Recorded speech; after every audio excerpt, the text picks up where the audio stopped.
Hi viewers, இன்றைக்கி நான் beetroot, apple, கொஞ்சம் ட்ரை டேட்ஸு, அப்புறம் காஞ்ச திராட்சை வச்சு ஒரு சூப்பரான ஒரு ஜாம் செய்ய போகிறேங்க.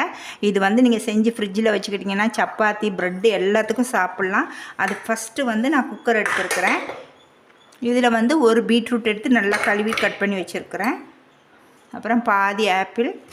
இது நீங்கள் ஆப்பிள் வேணான்னா நீங்கள் இது பண்ணிடுங்க. இது ஒரு 10 கருப்பு திராட்சை எடுத்திருக்கேன். நல்லா சீட்டை எடுத்துகிட்டு கழுவிட்டு போட்டுக்கோங்க. அதுக்கப்புறம் காஞ்ச திராட்சை. இதை ஒரு 2 கப்பு தண்ணி ஊற்றி ஒரு 3 விசில் வச்சு நம்ம எடுத்துக்கிடுவோம். தண்ணி ஊற்றிக்கலாங்க. இப்போ பாருங்கள், நான் 2 கப்பு இந்த கிளாஸ் பவுலில் 2 எடுத்திருக்கேன். இப்போ இதை நல்லா வேக வச்சு நம்ம எடுத்துக்கலாம் ஃபஸ்ட்டு. இப்போ நான் 3 விசில் வச்சு எடுத்திருக்கேன். பாருங்கள், நல்லா வெந்துருச்சு. இப்போ இந்த தண்ணியை நம்ம வடிச்சிட்டு நல்லா மிக்சியில் அரைச்சி எடுத்துக்கலாங்க. இந்த தண்ணியை நீங்கள் வீச வேண்டாம், நம்ம வெல்லத்தில் சேர்க்கணும். உங்களுக்கு கொஞ்சம் ரொம்ப தண்ணி கம்மியாக வேணால் வச்சுக்கோங்க. நான் கொஞ்சம் எக்ஸ்ட்ரா வச்சுருக்கிறேன். நல்லா வெல்லம் கொதித்து பாகு வரட்டும்னு சொல்லி. உங்களுக்கு கம்மியான 1 கப்பு கூட வச்சுக்கோங்க. நீங்கள் எவ்வளோ எடுக்கிறீங்களோ அது மாதிரி தேவையானது அளவு வச்சுக்கலாங்க. இப்போ இதை நம்ம அரைச்சி எடுத்துக்கலாம். பாருங்கள், நல்லா நைஸாக அரைச்சிட்டேன். இப்போ இதை எப்படி செய்யுதுன்னு பார்க்கலாம் வாங்கங்க. நமக்கு தேவையான அளவு ஸ்வீட்டுக்கு நம்ம வெல்லம் சேர்த்துக்கலாம். இதில் நம்ம அரைச்சி வச்சுருந்தோம் பார்த்தீங்கன்னா அந்த தண்ணி அதை இதில் சேர்த்துக்கலாங்க. இது நல்லா கொதிக்கட்டும். ஓரளவு திக்காக வந்துடுச்சு பாருங்கள். ஓரளவு நான் ஊற்றின தண்ணியும் கொஞ்சம் குறைஞ்சிருக்குது. இப்போ இப்போ நம்ம அந்த அரைச்சி வச்சுருக்கிறத இதில் சேர்த்துக்கலாம்.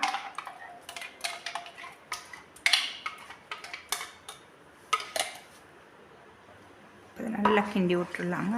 இது கொஞ்சம் தெறிக்கும். நீங்கள் மூடி போட்டு மூடிடுங்க.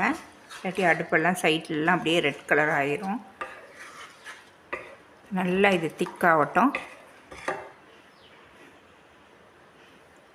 நம்ம ஓப்பன் பண்ணி பார்க்கலாம்.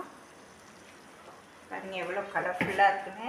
இப்போ இதில் 1 ஸ்பூன் பட்டர் போடுறேன். உங்களுக்கு பட்டரை வேண்டாம் அப்படின்னா நெய் போட்டுக்கோங்க. நல்லா அதை மிக்ஸ் பண்ணி விட்டுறலாம். பாருங்கள், நம்ம அதை போட்டதோடு இப்போ திக்னஸ் வந்துடுச்சு. நல்லா இன்னும் திக்னஸ் வரணும். நல்லா மிக்ஸ் பண்ணி விட்டுடலாம். அந்த பட்டர் மெல்ட் ஆகட்டும். இதில் கொஞ்சம் லைட்டாக ஒரு பிஞ்சு உப்பு போட்டுக்கோங்க.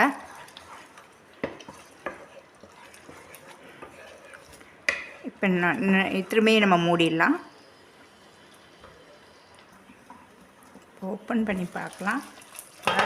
உரக்கிறதுக்குள்ளே அப்படியே தெறிக்கும். கொஞ்சம் நல்லாவே திக்காயிடுச்சு. இன்னும் கொஞ்சம் இருந்தால் போதும், ஒரு 5 நிமிஷம். இப்போ இதில் கொஞ்சமாக லெமன் புழிஞ்சு விட்ருங்க. போதும், கொஞ்சமாக ஒரு 10 ட்ராப் விட்டால் போதும். பாருங்கள் எப்படி திக் வருதுன்னு சொல்லி. இன்னும் வரணும், கொஞ்சம் ஜாம் பதத்துக்கு வரும். பாருங்கள் எப்படி அடுப்பெல்லாம் தெரிக்குதுன்னு சொல்லி டக்குன்னு மூடிடுங்க. ஏன்னா நாஸ்தி ஆயிரும் அடுப்பெல்லாம் சுற்றி. வெயிட் பண்ணலாம். இப்போ நம்ம ஓப்பன் பண்ணி பார்த்துட்டு இப்போ ஆஃப் பண்ணிடலாம். இதுக்கு மேலே நம்ம விட்டோம்னா ரொம்ப கட்டி ஆயிருங்க. பாருங்கள், நல்லா திக்காயிடுச்சு. இது ஆறணுன்னே இன்னும் கொஞ்சம் கரெக்டாக இருக்கும் ஜாம் பதத்துக்கு. இப்போ நீங்கள் இதை எடுத்து இப்படி ஒரு சின்ன பவுலில் வச்சிங்கன்னா இந்த தண்ணி மாதிரி சைட்டில் வரக்கூடாது. அப்படியே திக்காக நிற்கணும். பாருங்கள், அப்படியே இருக்குது பாருங்கள். அந்த மாதிரி இருந்தால் தான் ஜாம் கரெக்டாக இருக்கும். தண்ணி மாதிரி சைடில் வந்ததுன்னா அது ரொம்ப நாள் நீங்கள் வச்சுருக்க முடியாது.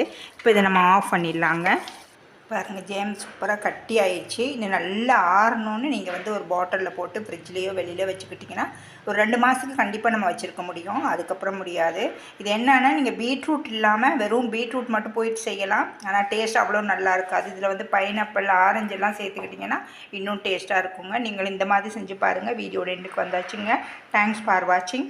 லைக் பண்ணுங்கள், ஷேர் பண்ணுங்கள். கீழே உள்ள பெல் பட்டனை ப்ரெஸ் பண்ணுங்கள். நெக்ஸ்ட்டு ஒரு வீடியோவில் உங்களை வெயிட் பண்ணுங்கள்.